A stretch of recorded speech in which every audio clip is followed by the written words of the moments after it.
Hi வணக்கம், இது உங்கள் சிவி ஜோன்ஸ். எல்லாரும் எப்படி இருக்கீங்க? இப்போ பார்த்தீங்கன்னா ஒரு சூப்பரான வீடியோ வந்துட்டு நம்மளுடைய ராணா ஃபேமிலி வந்துட்டு வெளியிட்டிருக்காங்க. ரொம்பவே சூப்பராக இருக்குது. ஃபர்ஸ்ட் வீடியோ என்னென்னா, ராணா நேற்று தான் வந்துட்டு எவிட் செய்யப்பட்டார். அவர் வந்துட்டு எவிட் செஞ்சது உண்மையிலே அன்ஃபேர் தான். ஏன்னா அவருக்கு நிறைய ஓட்டுகள் இருந்துச்சு. பட் எந்த காரணத்துக்காக அவர் எவிட் செஞ்சாங்கன்னு யாருக்குமே புரியல. ஏன்னா இது வரைக்கும் பார்த்தீங்கன்னா ராணுவெல்லாம் கணக்குலேயே இல்லை. எவிக்ஷன் லிஸ்ட்டில் ஒரு 4 பேர் இருந்தாங்க. லாஸ்ட்டாக பார்த்தீங்கன்னா நம்மளுடைய மஞ்சரி, அதுக்கப்புறம் நம்மளுடைய ஜாக்லின், அதுக்கப்புறம் விஜய் விஷால், பவித்ரா, அவங்க 4 பேரில் தான் யாரோ ஒருத்தங்க போக போகிறாங்க. அப்படி தான் அப்டேட்டும் வந்துச்சு. பட் திடீர்னு பார்த்தீங்கன்னா ராணுவ எவிக்டன்னு சொன்னது பயங்கர ஷாக்கிங். ராணுவ வந்துட்டு ரசிகர்களுக்கும் பயங்கரமான ஒரு ஷாக்கிங் கொடுத்துட்டாப்புல.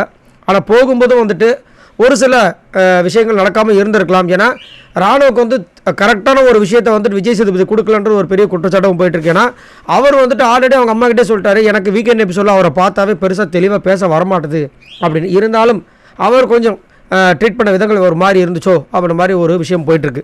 இப்போ வந்து அவர் வீட்டுக்கு போகும்போது அவங்க ஃபேமிலி அவங்க மேலே உயிரியே வச்சுருக்காங்க.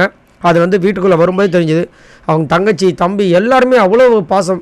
ஸோ வரும்போதே வந்துட்டு ஆரத்தி எடுத்து அவருக்கு வந்து நெத்தியில் அந்த திலகத்தை இட்டு கையை கொடுத்து அழகாக கூட்டு போகிறாங்க. அதை வந்து அவருடைய சோஷியல் மீடியாவில் ஷேர் பண்ணியிருக்கார். கூடவே வந்துட்டு பார்த்தீங்கன்னா முத்துக்குமரனை பற்றி பேசின விஷயங்களை வந்து ஷேர் பண்ணியிருக்காரு. அதுக்கப்புறம் பவித்ராவோட அந்த காம்போவை பற்றி ரொம்ப மிஸ் பண்ணுறேன்னு சொல்லிட்டு ஷேர் பண்ணியிருக்காரு. அதுக்கப்புறம் பார்த்தீங்கன்னா அருணுக்கும் அருண் அதுக்கப்புறம் விஜய் விஷால் அந்த பாண்டிங் அவருக்கு ரொம்ப ஸ்பெஷல். அதையும் சொல்லி ரொம்ப நான் மிஸ் பண்ணுறேன் அப்படி சொல்லியிருக்காரு. ஸோ ரீயூனியனில் கண்டிப்பாக திரும்ப வருவார் அப்படின்னு எதிர்பார்க்குறேன்.